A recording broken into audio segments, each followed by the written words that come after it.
Hi, class, Dr. Lindner. Now, something to keep in mind about the skin is that the skin is water resistant. It's not waterproof, it's water resistant.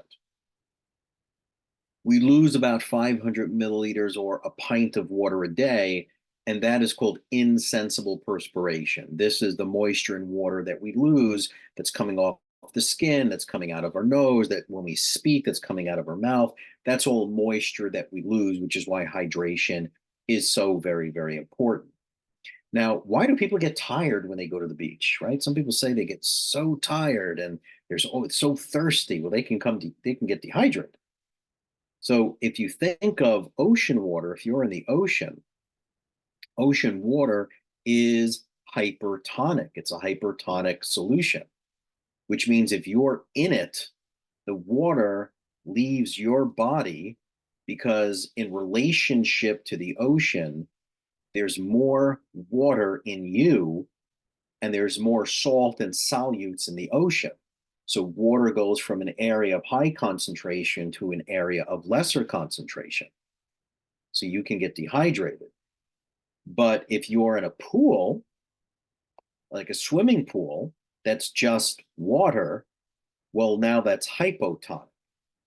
And the water is going to cross the epithelium and can increase the size of your cells about 4 times because now there's more water in the pool and in your body there's more solutes. So water is going to cross the epithelium. You're going to absorb that.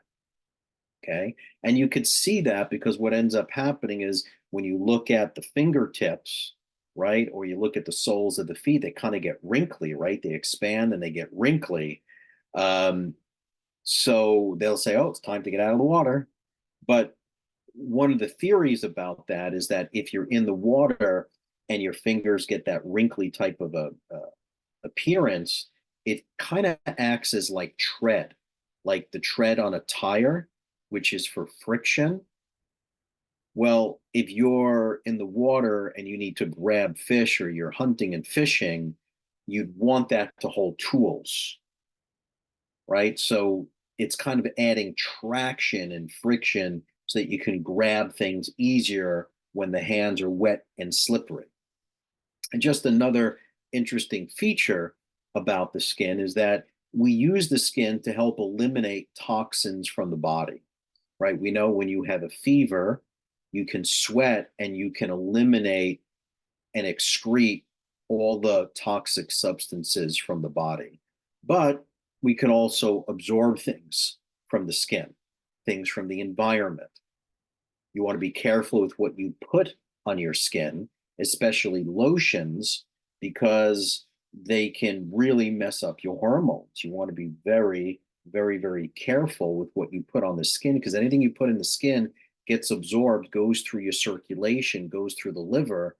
And when your liver goes through phase 1 and phase 2 detox, make sure you go on my YouTube channel and look at liver detox phase 1, phase 2.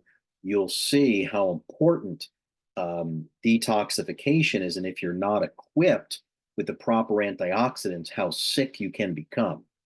Skin is a telltale sign of how healthy an individual is.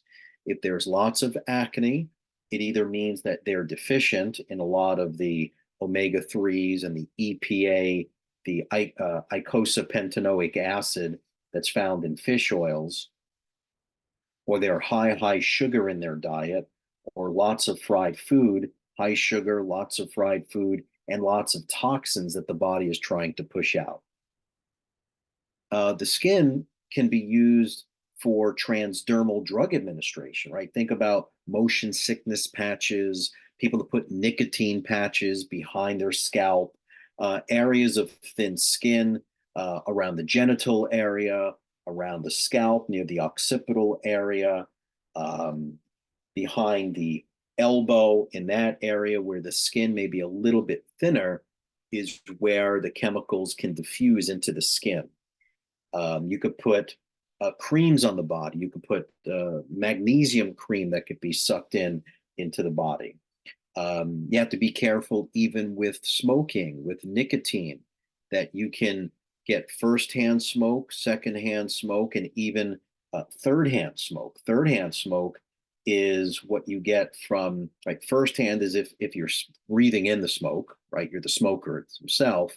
Second-hand smoke is you blow it out from your mouth into someone else's face, right? That's second-hand smoke. And third-hand smoke is when you touch the clothing or a couch, right? When it's in someone's clothing or you shake someone's hand, now it's on your body. And they find nicotine and the chemicals found in non-smokers that weren't exposed to first degree or second degree, but they find it in third degree, in a third, not third degree, third hand smoke. They've even found it in infants, okay, where the mother is not a smoker, but she may have been exposed to secondhand smoke and third hand smoke. They find it in the umbilical cords when they cut the umbilical cord, which means it's already in the baby. Isn't that wild?